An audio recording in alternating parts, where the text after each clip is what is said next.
Vuguvugu la Yanga na bodi ya ligi sana TFF nazidi kuchukua taswira nyingine mara baada ya kauli ya rais wa TFF Wallace Karia. Sasa leo Haji Sande Manara amekwenda kujibu, na kumbuka rais wa TFF Wallace Karia alijaribu kunyosha maelezo kwa kile ambacho kinaendelea, akisisitiza wadau kutii mamlaka na akishukia vikali yale ambayo yalikuwa yanadaiwa kwa baadhi ya watu kuhitaji wenye wasimamizi wa bodi ya ligi wajiuzuru, kwa maana Steven Mguto, lakini pia kwa upande wa pili mwenyekiti wa CEO wa bodi kwa maana ya Almas Kasongo, na yeye akitamani kuona watu wanatii mamlaka. Kipindi hicho tukumbuke Yanga hao wanaona kwamba hawako sawa, wale ambao wanaamua mechi irudie, wale ambao hawapi Yanga alama 3. Sasa Haji Sande Manara amejitoa kimasomaso na kuweza kuweka wazi kwa upande wake amepokeaje kile ambacho kimezungumzwa na rais wa TFF Wallace Karia. Mimi jana nimesikiliza interview na leo nimezifuatilia mitandaoni ya rais Karia. Sijui kwa nini amefanya vile. Sijajua mpaka sasa hivi najiuliza why. Mpaka ameenda kutoa statement kama zile, kwa nini? Anataka kutuambia nini?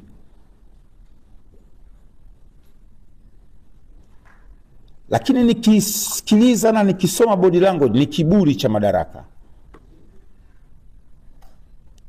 Madaraka yakisha kulevya, unadhani unaweza kusema jambo lolote lile. Unadhani unaweza kutenda chochote kile. Madaraka kisha kulevya, tukishaona ile wewe ni superior na watu wengine wote hawajui kitu, unaweza kusema chochote. Kusema hiki kinachofanyika ni ujinga na utoto ni dharau, ni ulevi wa madaraka. Kusema mwende mkacheze sinema zenu ni dharau, sio heshima. Hata hizo sinema ni industry kubwa. Mimi mwashangaa hawa wacheza film. Nilitegemea watoe statement wao kwanza, chama chao, waigizaji. Kwa hiyo sinema ni jambo la hovyo, linaingiza mapato makubwa kwa nchi. Rais wa nchi kacheza film. Wacheza film duniani ni matajiri kuliko wacheza mpira. Unasema mkacheze sinema, maana unadharau industry hawa. Unadharau kazi kubwa waliofanya waigizaji wa Tanzania. Unaona ni jambo la ovyo hivi. Lakini nani atatoka kumjibu? Watu wanaogopa kufungiwa. Viongozi wa vilabu vyetu ni waoga. Kesha tengeneza mazingira, ukimjibu ukisema unafungiwa. Wanaogopa. Lakini walipaswa wao viongozi wa Yanga watoe statement immediately baada ya kauli ile. Lakini nani atakuwa atamvisha paka kingine? Waoga wa kufungiwa. Sasa sisi wengine nothing to lose. Mimi nifungia hata miaka milioni. Don't care, nafanya shughuli nyingine na mambo mengine, napata riziki katika njia nyingine. Kata mkisema bwana mdau wafungiwe, I don't care. Lakini nasema kwamba hili jambo amekosea na ni dharau kwa mpira.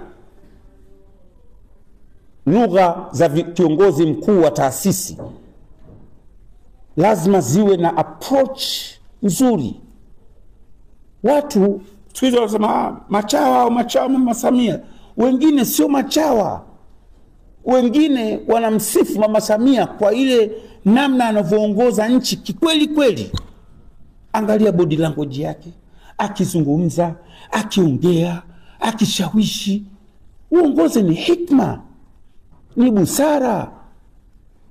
Uongozi unawajibu watu kama vile unawajibu watu ambao ni takataka, sio sahihi. Na hapa nadhani kuna shida neno uraisi. Ningeshauri na nyinyi waandishi naomba mnisupport. rais atakaye tumia herufi kubwa kwenye ara ni mmoja tu wabaki. Nadhani kuna kiburi, watu wanadhani na wao shakwa marais wenye dola. Marais wengine wote iwe ara yake herufi ndogo, ili waone tofauti. Nadhani kama kuna, sababu kuna mmoja nilimsikia rais siku moja wa TFF anasema, unajua marais wa nchi nyingine wanapata mpaka escort, marais wa mashirikisho. Kwa nataka na hapa pate escort. Ndio tafsiri hiyo. Sasa kile kiburi cha ara kubwa anotumia Rais Samia, nadhani kinawaingia baadhi ya watu. Waanze sasa kutumia ara ndogo. Waone tofauti ya head of state, rais wa nchi, na urais wa taasisi hizi. Unawezaje kusema neno kama haya? Yanga wameandika barua kwenu ya malalamiko. Badala ya kujibu malalamiko kwa maandishi, unaanza kuwatisha. Unaambia kwa nini wao hawajiuzuru?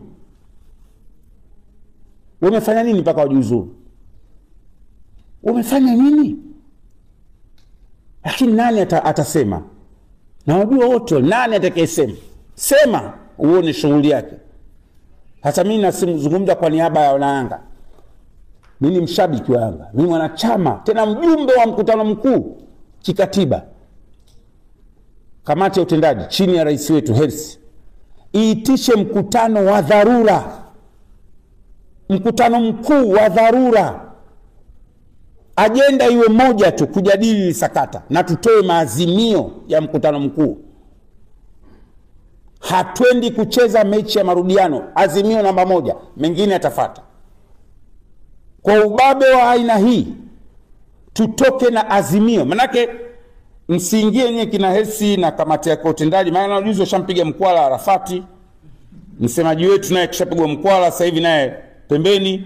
Sasa ili msiingie nyinyi kwenye hiyo mkwala, tuachie, tuleteni sisi mkutano mkuu wa wanachama wa dharura. Ibara 22 ya katiba yetu inaruhusu mkutano mkuu wa dharura wa wanachama.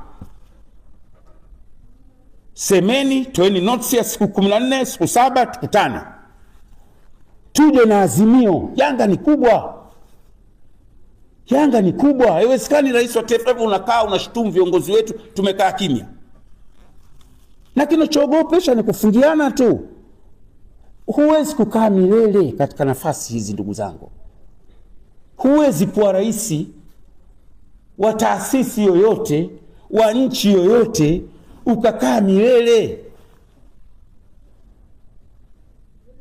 Usitumie kiburi cha uongozi kuwadhalilisha wenzio, ujinga na utoto. Kwa sababu umesimamia kanuni. Ni ujinga huo, ni utoto huo. With due respect, Karia unaikosea mpira na unakosea Young Africans. Na hawa viongozi wa Yanga najua hawezi kukwambia kwa sababu utawafungia.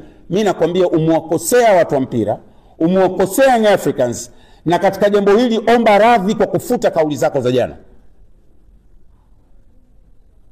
Yes. Hata niandishi hapa mtabalance, mtaedit. Sitaki muedit. Narudia. Hamna kuedit, nimesema very clear. Maana msije mkaedit. Sitaki kuedit, sijamtukana mtu hapa. Nimeongea straight. Wala sijamvunjia heshima. Tusione madaraka haya tutakaa nayo milele. Haya ni sehemu tu ya kupita.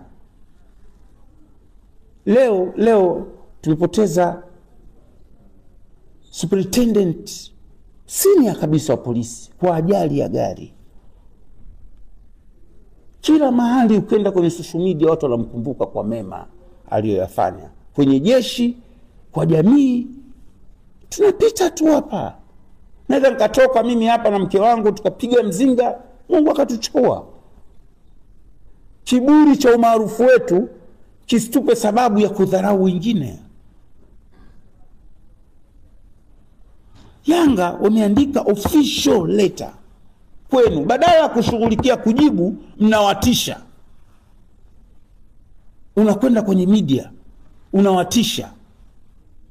Maona nyinyi juzi walimpostia pongezi za kuchaguliwa kwa mjumbe wa kamati ya utendaji. Immediately nilisoma zile comment pale, subhanallah. Hiyo ndio tafsiri sura watu Yanga hawakutaka ugomvi. Bodi ya ligi asubuhi mwenyekiti wake kasema mechi ipo, hamna mtu kugoma.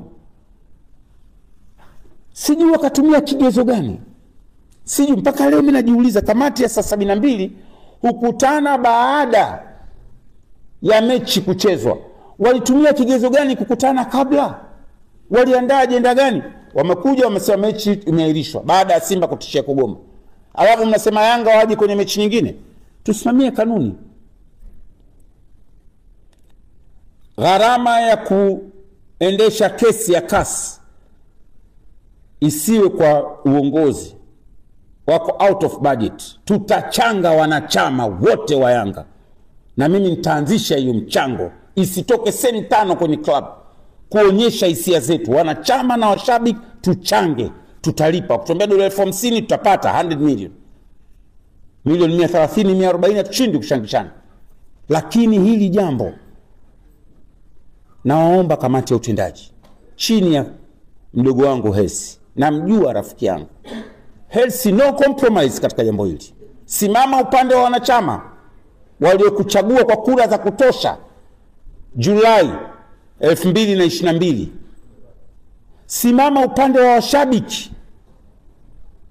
Yani we stand na msimamo wa club, itakutengenezea heshima. Una miaka mingi, una future kubwa kwenye mpira na medani nyingine, na sehemu ya kuonyesha uongozi wako ni hiki kipindi. Stand na wanachama wako, tutakuunga mkono na hakuna atakayekufungia. Watatufungia kinasie, tanvizia mie kunitoa mbuzi wa kafara, haya. Watamtafuta msemaji mwingine, haya. Lakini wewe hakuna kufungia, tutasimama na wewe. Mimi na kawaidi. Wala wewe simama na wanachama. Fanya research, uliza wanachama wote wa Yanga, au itisha mkutano mkuu next weekend, uone stand ya wanachama, basi wewe kasimame nayo. Mtu ufana wake, wewe wako wanachama wa Yanga na washabiki wa Yanga. Hao wengine ni kwa sababu tu ya mazingira ya kazi, lakini wenzio wewe walokufanya uwe unaitwa rais Engineer Hersi Said ni wana Yanga. Kafe nao katika jambo hili. Usikubali kubadilisha maamuzi mliyosema kamati ya utendaji. Wataenda wenyewe wacheze, wawape pointi 3. Alafu tuone itakuwaje. Kasi sipo. Kasi ipo, kasi ilishanyang'anya ubingwa Vita Club. Au mmesahau? Watawapa ubingwa wao, alafu tunaenda kasi, tunapeleka vielelezo. Lakini tusikubali kudhulumiwa. Tusiwe dhaifu. Yanga ni taasisi kubwa na miaka 90, ina washabiki wengi kuliko klabu yoyote nchi hii. Tusihangaishwe na mtu mmoja kwa sababu ya maslahi yake na matakwa yake. Tusikubali. Yangu ndo hayo. Hii tone hii ndio tone ya Haji Manara original. Zile nyingine zilikuwa tone za mpataye. Hii ndio Haji sasa. Bugatti mwenyewe. Kwa hiyo nimezungumza kibugatti kwamba wana Yanga tusimame wote, tusiyumbishwe. Mechi haichezwi.